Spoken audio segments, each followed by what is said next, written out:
I never meant to invite you. We don't want you here." That's what my only brother said. My only brother's wedding. The once-in-a-lifetime family event. And I learned I was excluded. My name is Samantha. For some reason, I was often the only one left out of family gatherings. I always gave them the benefit of the doubt. They probably just forgot, I'd tell myself. It's nothing personal. I held on to that thought for far too long. Maybe part of me believed that if I just stayed useful and kind, they'd eventually notice me again. Last year, they skipped my birthday dinner entirely. All I got was a short text from my mother. "Happy birthday, Samantha." No emoji. No warmth. Only Aunt Hillary was on my side. She'd call sometimes and ask the one thing no one else did. "Don't you feel lonely?" She was the only one who seemed proud when I left home and built my own career. The rest of the family dismissed my job in digital marketing as just messing with computers. They had no idea I have been financially successful. I never bragged, and they never asked. So when an invitation to Thomas's wedding arrived last month, I couldn't believe it. Printed on thick cardstock in gold lettering, it read, "You are cordially invited to the wedding of Thomas Anderson and Lucy Gale." The date was May 15th, set in an upscale garden in the city, with a reception to follow at a lakeside resort. My hands trembled with excitement. I thought this was a sign. I spent weeks picking out a breathtaking dress and the perfect gift. I booked a hair appointment. Got my nails done. For years, I'd only wanted one thing: to be acknowledged, to be useful, to be needed. And finally, I thought that moment had come. I believed this invitation would thaw the ice between me and my family. That I would finally be welcomed. That I would finally be seen. I had no idea how wrong I was. The day before the wedding, I drove to Aunt Hillary's house, my heart light. I wanted to show her the surprise gift I planned to give my brother at the wedding. When I arrived, she seemed slightly startled but welcomed me warmly as always. "I can't wait for tomorrow," I said, hugging her with excitement. But there was a trace of sadness in her eyes, a hint of guilt. "How have you been, Samantha? Would you like some coffee?" she asked, and led me to the living room, and I could hear the tension in her voice. On the coffee table was an unfamiliar photo album. While she was in the kitchen preparing coffee, I opened it without thinking.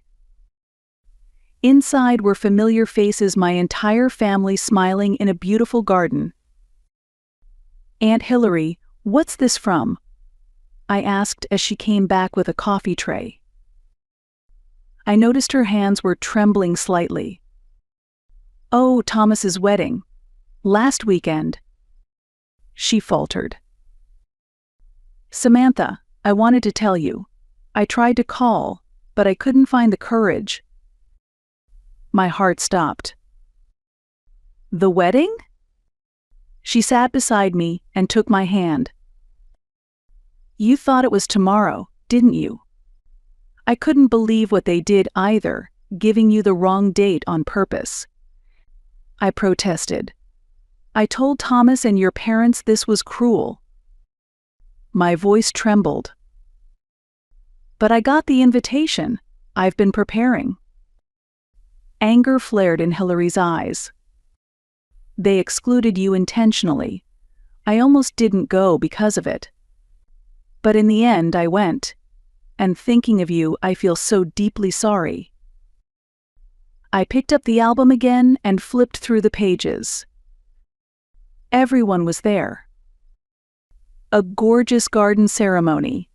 Fairy lights. Champagne glasses. Everyone dressed to the nines. Even distant relatives I hadn't seen in years were there. There were vows, speeches, dancing, and group photos. This wasn't some small private event. This was a real wedding. My only brother's wedding. A once-in-a-lifetime family event.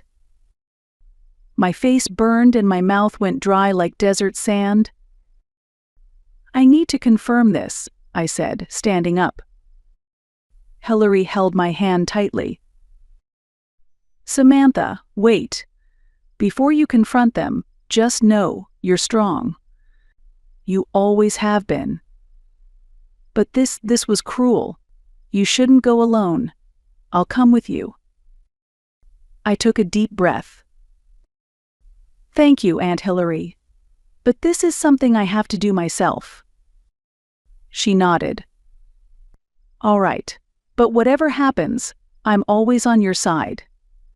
I always have been. I always will be."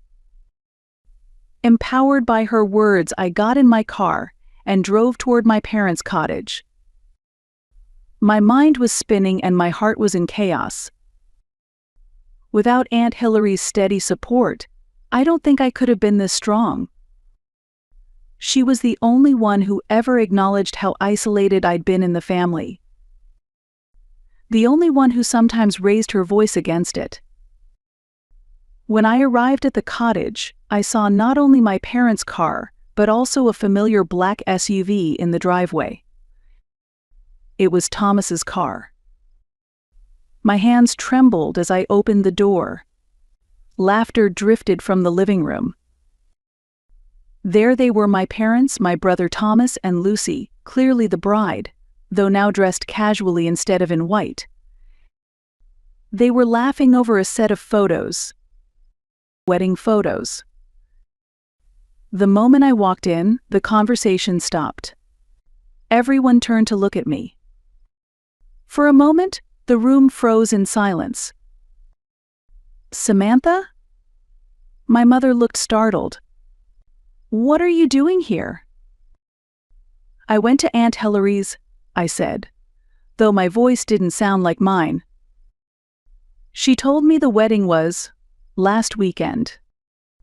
I didn't miss the glance exchanged between Thomas and Lucy. Lucy's lips pressed into a thin line. "Oh yes," my mother said, her eyes dodging mine. "It was a beautiful little ceremony." Little? I thought of the album. There were over 50 people there. And I got an invitation for a ceremony happening tomorrow. "That's right," Thomas suddenly said, sounding tired. "Because we never intended to invite you."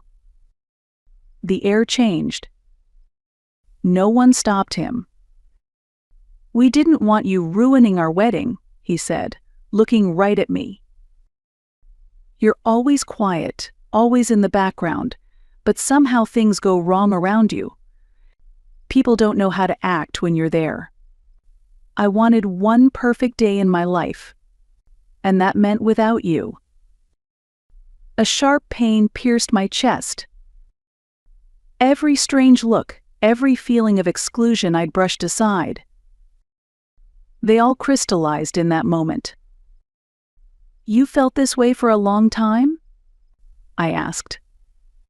"All of us have." My mother added quietly, but her words were clear.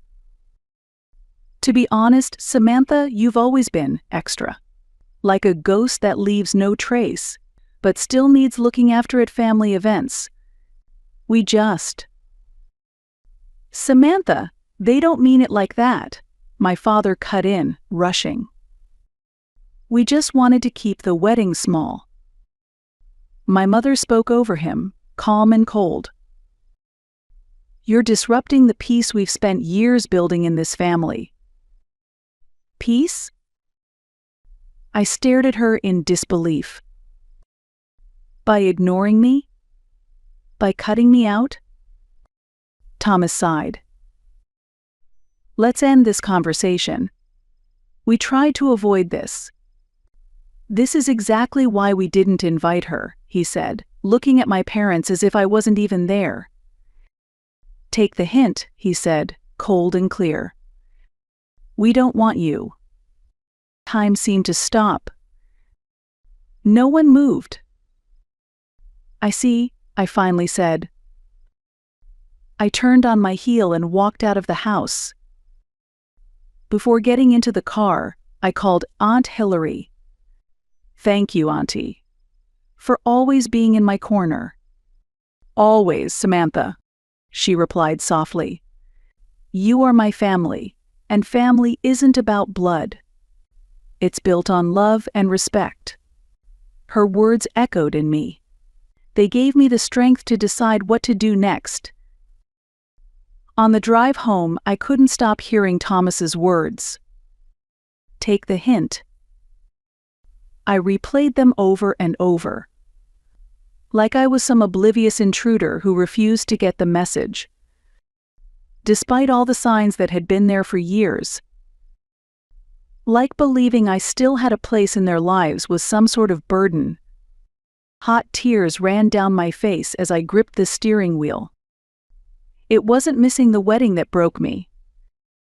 It was the crushing clarity, the undeniable confirmation that I wasn't part of them anymore, that I wasn't wanted. But here's what matters most: I'm not someone who seeks revenge. I don't cling to small grievances.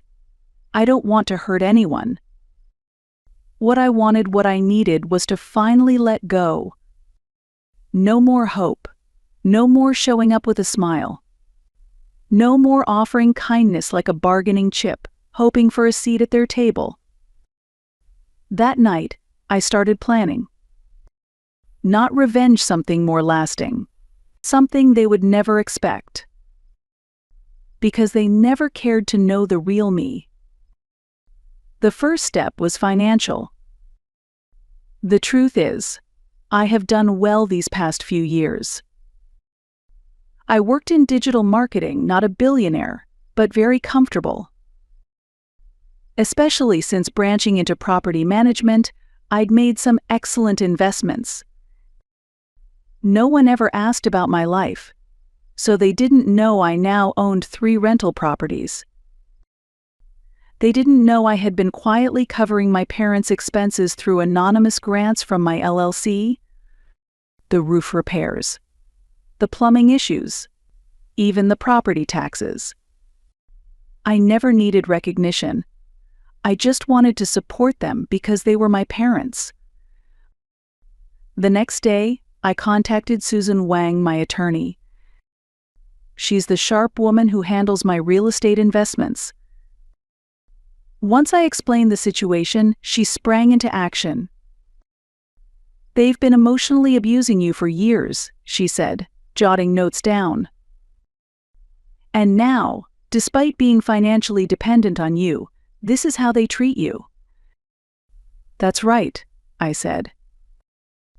I don't think they even realize how much I've supported their lives. But honestly, I don't want to keep doing it. I need to protect myself. Susan nodded. We can file for a restraining order.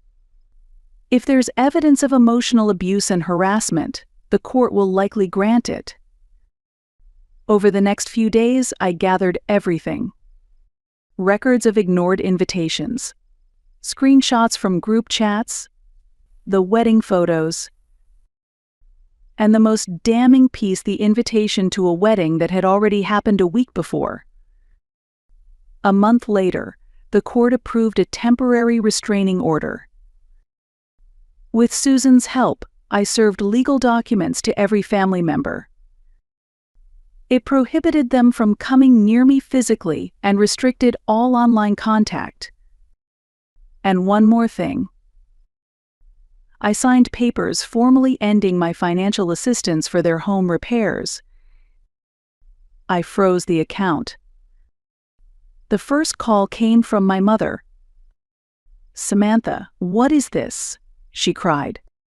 We're your family. Not anymore, I answered quietly. You've made it clear for years that I wasn't part of this family. Now I'm just formalizing it. This is ridiculous, she said. We were just. Just what? I asked. Pretending I didn't exist? Erasing me? That's how you treat family? After a pause, she whispered. Is this about money? You're mad because we needed your help? I didn't even know you were paying for the repairs until I saw the notice. Those words chilled me. That's exactly the problem. You never understood. And I hung up. Then came the flood of angry messages from Thomas, threatening to take me to court, calling me crazy, blaming me for our parents' financial struggles. But the most surprising response came from my father. He reached out to my lawyer and sent me a formal letter, the only method allowed under the restrictions. Samantha, he wrote, I watched in silence as you were pushed out of the family. My cowardice led us here. If legal action is what it takes, maybe it's what we deserve. I just want you to know I'm sorry. If I had been a better father, this might not have happened. Reading his letter, I felt a flicker of pity. But the pain was still fresh. The wounds were still deep. The restraining order remained in place. Susan handled their continued questions about finances. Eventually, they understood this wasn't a bluff. I was no longer part of their lives, and I was ready to face the consequences of their careless words and actions. But this was only the beginning. A few days after the restraining order was issued, I was finally ready to take the hardest step. That day, Susan called me. Samantha, about your parents' cottage. It's ready. Legally, it's yours. You have the right to evict them. What would you like to do? Send the eviction notice, I said without hesitation. That cottage was the last thread connecting me to them. It wasn't mine originally. It had belonged to my grandparents, then it got passed to my mother. Years ago, when my parents fell behind on payments, I quietly purchased my mother's share. Legally, I owned it all, but no one in the family ever updated their assumptions. They treated it like a shared family property. Everyone used it for weekends, holidays, even whole summers. Eventually, after retirement, my parents decided to live there full-time. And I allowed it. But then, I was done. I was ready to take it back. The following Monday, I drove to the cottage with Michael Zhang, another attorney. The sheriff came with us, just in case. When we arrived, my father greeted us at the door. He looked older. His hair was nearly white. Samantha, he said weakly, won't you come in? No, I replied. Michael, please explain. Michael cleared his throat and handed my father a formal envelope. Mr. Anderson, this is an official notice of eviction from this property. You have 30 days to vacate and return the keys. My father stared at the paper, his hands shaking. But this is our home. No, I said, my voice calm though my heart pounded. This is my property. I allowed you to use it before, but that permission has been revoked. My mother appeared behind the door. What's going on? They're telling us to leave, Debbie, my father said. His voice trembled. My mother looked at me, her eyes filled with betrayal. You're kicking us out of our home? Our retirement home? You've always known this was legally mine, I replied. You've continued to take advantage of my kindness. We have nowhere to go, she said. You can live with Thomas, I answered. He made it very clear a few months ago that I wasn't family. My father lowered his head. He was wrong. We all were. It's too late, I said. In 30 days, if you're not prepared to move out, your remaining belongings will be removed and the locks changed. We're your parents. Why are you doing this? Her voice was shaky with confusion. Because as you said, I got the hint. As I turned to leave, my father grabbed my arm.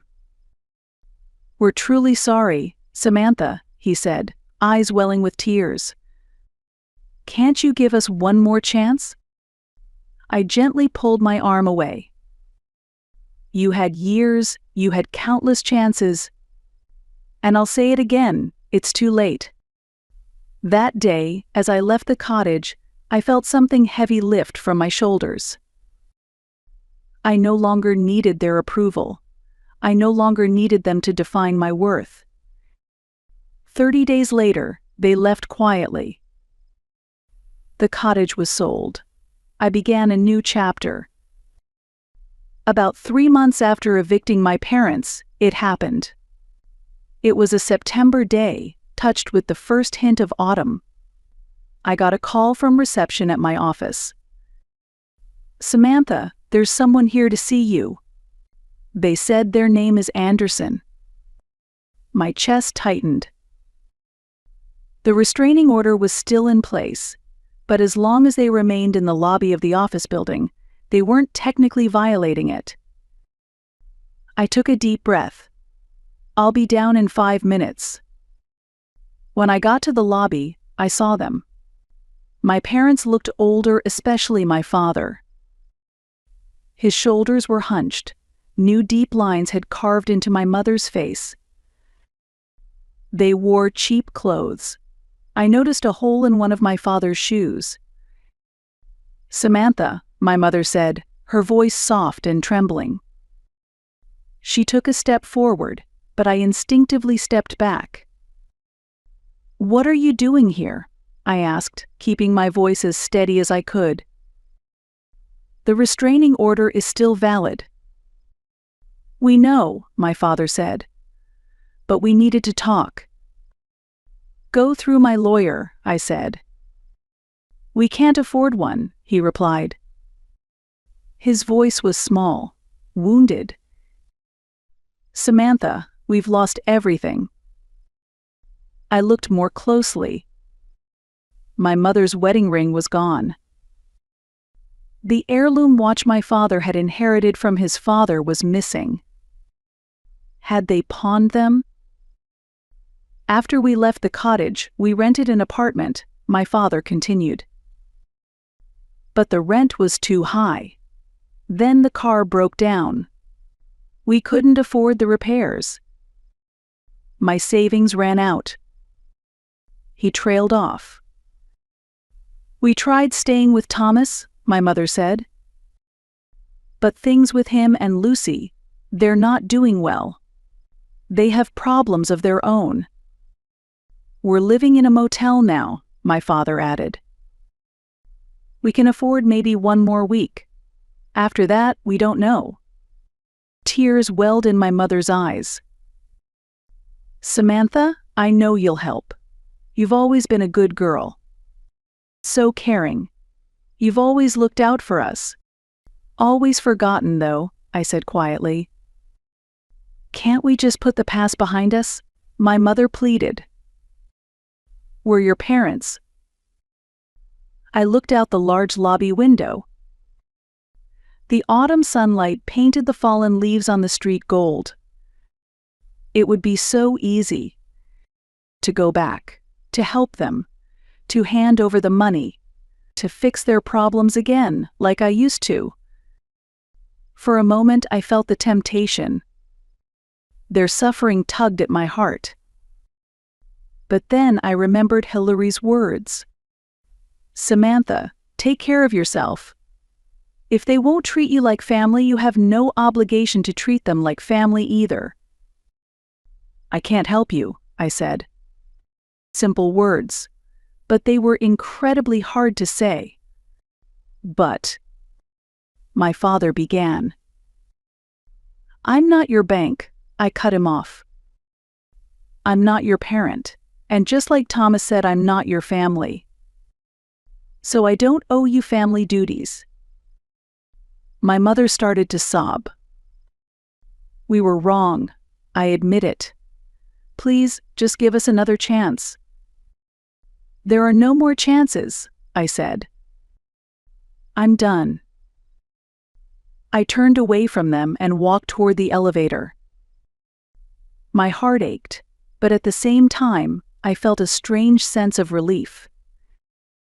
"At least let us stay one night?" My father called out from behind me. I didn't answer. I pressed the elevator button. Before the doors closed, I could hear my mother crying. Tears welled in my eyes too, not from sadness, but from the relief of finally choosing to respect myself. That night, I called Aunt Hillary. "My parents came to my office," I explained. "They needed money, but I said no." "That must have been a hard decision," she said. "It was," I admitted. "But I think it was the right one. It's time I start living my own life." "You're absolutely right, Samantha," Hillary said. "Your life belongs to you." A month later, I received a message from Lucy. "I've decided to leave Thomas. I've started divorce proceedings," she wrote. "After seeing how he treated you and watching how he handled things when your parents were in trouble, I finally saw who he really was." "That must be so hard," I replied, surprised by the wave of sympathy I felt for her. "He's changed completely. Ever since I brought up divorce, he's been spiraling. He stopped going to work. He's been drinking too much. He got fired last week." I looked out the window, torn inside. "Samantha, let me say this. We were wrong about the wedding. About cutting you out. I followed Thomas, but it was a mistake." After reading her message, I sat for a long time. I didn't feel joy or satisfaction at what my brother was going through. Instead, there was a strange emptiness. He was now facing the consequences of his choices just like I had for so many years. That evening, I passed by Thomas's apartment. The windows were dark. Mail was overflowing from the box. I paused for a moment. I wondered if I should knock. Was there something I needed to say? Some help I should offer? But I kept walking. His pain wasn't mine to carry. It was time for him to learn everyone must take responsibility for their actions. As autumn turned into winter, my life found a new rhythm. Work at the digital marketing firm was going well. I was being promoted to vice president, and I had a team of my own. The time and energy I once saved for my family, I now poured into my career and passions. Aunt Hillary remained by my side. She called every Sunday, and sometimes stayed at my condo. "It's beautiful to watch your life bloom," she often said. But the past didn't disappear entirely. One morning in December, a letter arrived in the mail with a familiar handwriting. It was from my father, his fourth letter in 3 months. From the first one, I noticed a shift in tone. It had started as desperate pleading. Eventually, it carried a deeper sense of reflection. I brewed some coffee, sat by the window, and opened the envelope. They were living in a small apartment now. My father had found a part-time job at a local hardware store. My mother started working at a senior care facility, and they were continuing therapy. I rested the letter on my lap and looked outside. With each letter, his words had changed. They no longer begged for forgiveness or help. They spoke of growth, and a growing awareness of how I had been treated, and how wrong it had all been. Therapy seemed to be helping him. He was starting to understand the depth of what I'd endured. Still, I hadn't replied to any of his letters. That night, Aunt Hillary called me. "Your father phoned me yesterday. He's changing, Samantha. Truly." "I believe that," I said. "But it's still too soon for reconciliation." "Of course," she replied. "Everything has its season. Right now, this is your season. You get to decide whether they have a place in your life again." We talked for a while longer, and she promised to come over for dinner next week. After we hung up, I stood by the window again. The city lights glowed softly through the snow. Life is strange. A year ago, I would have done anything to be accepted by my family. I had tied my worth to their approval. But now, I see things differently. My value lives within me. I have learned to love, respect, and protect myself. Maybe the day will come when I reconcile with my father. Maybe with the family. But if it happens, it will be on equal terms. I will never let them define my worth again. And I will never be invisible again.